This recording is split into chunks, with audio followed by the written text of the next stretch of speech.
Friends, welcome back to a special day in our life. ഇന്ന് നമ്മുടെ ഒരു special day ആണ് ഫ്രണ്ട്സ്. ഇന്ന് നമ്മുടെ വെഡ്ഡിങ് ആനിവേഴ്സറി ആയിരുന്നു. വെഡ്ഡിങ് ആനിവേഴ്സറി എന്ന് പറയുമ്പോൾ നമുക്ക് കുറച്ച് സ്പെഷ്യലാണ്, എല്ലാവരെയും പോലെ തന്നെ. കാരണം നമ്മുടെ കല്യാണം ഒരു ലവ് മാരേജ് ആയതുകൊണ്ടിട്ട് തന്നെ ഒരുപാട് പേരുടെ എതിർപ്പും ഒരുപാട് പ്രശ്നങ്ങളും ഒക്കെ തരണം ചെയ്തിട്ടായിരുന്നു നമ്മൾ മാരേജിലേക്ക് എത്തിയത്. സോ ഈ ഡേ നമുക്ക് സ്പെഷ്യൽ തന്നെയാണ്. ഒരാഘോഷങ്ങളും വേണ്ടാന്ന് ഡിസൈഡ് ചെയ്താലും നമുക്ക് രണ്ടാൾക്കും നല്ലതുപോലെ അറിയാം എന്തെങ്കിലുമൊക്കെ നമ്മൾ അങ്ങോട്ടും ഇങ്ങോട്ടും ഗിഫ്റ്റ് ചെയ്യും എന്നുള്ളത്. സോ ഇപ്രാവശ്യം ഇക്ക എന്നെ ലുലുവിലേക്ക് കൊണ്ടുവന്നിട്ടുള്ളത് എനിക്കിഷ്ടമുള്ള എന്ത് വേണോ വാങ്ങിത്തരാമെന്ന് പറഞ്ഞിട്ടായിരുന്നേ. അങ്ങനെ ലെൻസ് കാർട്ടിൽ പോയി നമ്മളെല്ലാവരും ഫ്രെയിമൊക്കെ ട്രൈ ചെയ്തതിന് ശേഷം നമ്മൾ നേരെ പോയത് മിനിസോയിലോട്ടായിരുന്നേ. ഞാൻ എപ്പോൾ ലുലുവിലേക്ക് വന്നാലും മിനിസോയിൽ ചുമ്മാ എങ്കിലും ഒന്ന് കയറി നോക്കാതിരിക്കാറില്ല.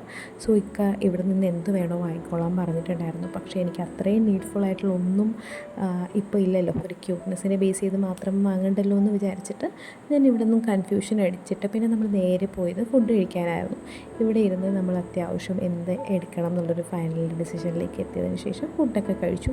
ഇപ്രാവശ്യം നമ്മൾ KFCന്ന് ഒരു സ്മോക്കി ഗ്രിൽ ചിക്കൻ കൂടെ വാങ്ങിച്ചിട്ടുണ്ടായിരുന്നേ. പക്ഷേ എനിക്കിത് അത്രയും ഇഷ്ടപ്പെട്ടിട്ടുണ്ടായിരുന്നില്ല. നമ്മുടെ KFCയുടെ ഫ്രൈഡ് ചിക്കൻ്റെ അത്ര ടേസ്റ്റൊന്നും എനിക്ക് ഫീൽ ചെയ്തില്ല പേഴ്സണലി. നമ്മൾ നേരെ പോയത് ലുലു ഫാഷനിലുള്ള ബാഗിൻ്റെ സെഷനിലായിരുന്നു. കാരണം ബാഗ് തന്നെ എടുക്കാം എന്നുള്ളതായിരുന്നു ഫൈനൽ ഡിസിഷൻ. സോ എനിക്ക് അത്യാവശ്യം വലിയ ബാഗ് തന്നെ വേണമായിരുന്നു. കാരണം ഓഫീസ് യൂസിനും അത് തന്നെയായിരിക്കും ബെറ്റർ. സോ കുറച്ച് ബാഗ് നോക്കിക്കൊണ്ടിരുന്നപ്പോഴത്തേക്കും ഇക്കാക്ക് ആ ഒരു ബാഗ് നല്ല ഇഷ്ടപ്പെട്ടിട്ടുണ്ടായിരുന്നു. അത് കണ്ടപ്പോൾ എനിക്കും നല്ല ഇഷ്ടപ്പെട്ടു. കാണാൻ അത്യാവശ്യം നല്ല ക്ലാസി ലുക്കൊക്കെ ഉള്ളൊരു ബ്രൗൺ ആൻഡ് ഓഫ് വൈറ്റ് കോമ്പിനേഷനുള്ളൊരു ബാഗായിരുന്നു. അത്യാവശ്യം കമ്പാർട്ട്മെൻറ്റ്സും കാര്യങ്ങളൊക്കെ ഉണ്ടായിരുന്നു. സോ അത് ഇട്ടപ്പോഴും എനിക്ക് അത്യാവശ്യം ലുക്കൊക്കെ ഉണ്ടെന്ന് എനിക്ക് ഫീൽ ചെയ്തു.